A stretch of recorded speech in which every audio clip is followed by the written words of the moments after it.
आज हम बनाएंगे चॉकलेट केक, वो भी बिना ओवन के तवे के ऊपर बनाएंगे। और ये आपका केक जो है वो 2 मिनट में बनके रेडी हो जाएगा और इतना सॉफ्ट एंड स्पॉन्जी बनेगा कि आपको खाने में मज़ा आ जाएगा। और जिनको केक बनाना झंझट लगता है, ये रेसिपी उनके लिए है। तो सबसे पहले हम केक टिन को रेडी कर लेंगे।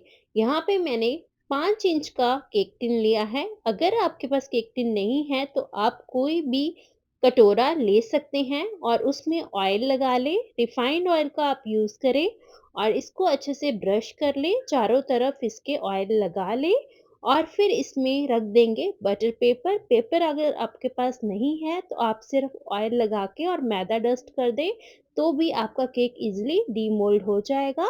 तो यहाँ पे हमारा मोल्ड रेडी हो गया है। तो चलिए करते हैं केक की प्रेपरेशन। तो सबसे पहले मैंने यहाँ पे बाउल लिया है। बाउल में मैं ले रही हूँ केक मिक्स। ये केक प्रीमिक्स होता है, बहुत ही इजीली हर जगह मिल जाता है। तो अगर हाफ केजी का केक बनाना होता है तो इसमें आपका जाएगा 180 ग्राम मिक्स, केक मिक्स, जिसको केक प्रीमिक्स भी बोलते हैं। तो ये चॉकलेट केक प्रीमिक्स है। फिर इसमें डालेंगे रिफाइंड ऑयल, जो सनफ्लावर ऑयल होता है वो इसमें आप डाल सकते हैं। घी का भी यूज़ कर सकते हैं, बटर का भी यूज़ कर सकते हैं। 2 चम्मच आप ऑयल के डालें और फिर इसमें जाएगा पानी। पानी एकदम गुनगुना लेना है आपको, बिल्कुल ठंडा या गर्म पानी आपको नहीं यूज़ करना है। तो थोड़ा-थोड़ा पानी डालते हुए इसको अच्छे से आपने मिक्स कर लेना है। आपको सारा पानी एक बार में नहीं डालना है, नहीं तो बैटर की कंसिस्टेंसी जो है वो खराब हो सकती है और आपका केक अच्छे से फूलेगा नहीं या फिर उस पे क्रैक्स भी आ सकते हैं। तो आपने थोड़ा थोड़ा पानी डालते हुए इसको मिक्स करते जाना है और इस तरीके का आपका बैटर होना चाहिए, एकदम रिबन फ्लोई कंसिस्टेंसी का। ये देखिए मैं आपको दिखाती हूँ। तो ये 2 मिनट में हमारा बैटर बन के हो गया है रेडी। अब इसको डाल देंगे केक टिन के अंदर और इसको अच्छे से टैप कर लेंगे, हिला लेंगे ताकि इसमें जो भी एयर बबल्स हैं वो निकल जाएं। और फिर मैंने यहाँ पे तवे को प्री हीट कर लिया था 10 मिनट के लिए। और अब मैं इसमें रख दूंगी केक टिन और फिर से इसको ऊपर से ढक के हम लो फ्लेम के ऊपर पकने देंगे 30 से 35 मिनट के लिए, या फिर जब तक टूथपिक क्लीन बाहर ना आ जाए, केक अच्छे से ना पक जाए। तो आप देख सकते हैं साइड से बिल्कुल भी हवा बाहर नहीं आनी चाहिए, बर्तन ऐसा होना चाहिए जो पूरा केक को कवर करे। तो अब ये 35 मिनट के बाद जब मैंने इसको चेक किया तो केक एकदम पक चुका था, देखने में ही पता चल रहा था।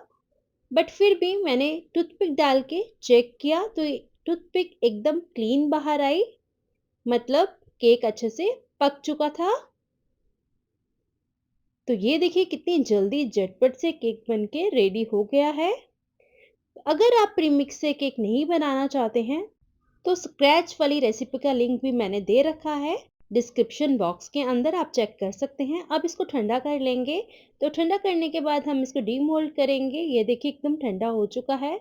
आपने टिन को उल्टा करना है और ऊपर से टैप करना है तो बहुत ही आसानी से जो केक है वो मोल्ड में से बाहर निकल आएगा। ये देखिए कितने अच्छे से केक फूला है, आप देख सकते हैं। और इसका बटर पेपर निकाल देंगे और देखने में ही पता चल रहा है ये बहुत ही ज़्यादा मॉइस्ट भी बना है और बहुत अच्छा केक बन के रेडी हुआ था। एकदम super soft and spongy cake बना था ये। तो अगर आपको केक बनाना मुश्किल लगता है तो एक बार केक प्रीमिक्स से आप केक बना के देख सकते हैं, ट्राई कर सकते हैं, बहुत ही अच्छा बनता है। आई होप आपको वीडियो अच्छी लगी हो। अगर अच्छी लगी हो तो वीडियो को लाइक शेयर ज़रूर करें और चैनल को सब्सक्राइब करना बिल्कुल ना भूलें। बेल आइकन ज़रूर प्रेस करें ताकि आने वाली सारी वीडियोस की नोटिफिकेशन आपके तक पहुंच सके। तो चलिए मिलते हैं नेक्स्ट वीडियो में, तब तक के लिए बाय बाय।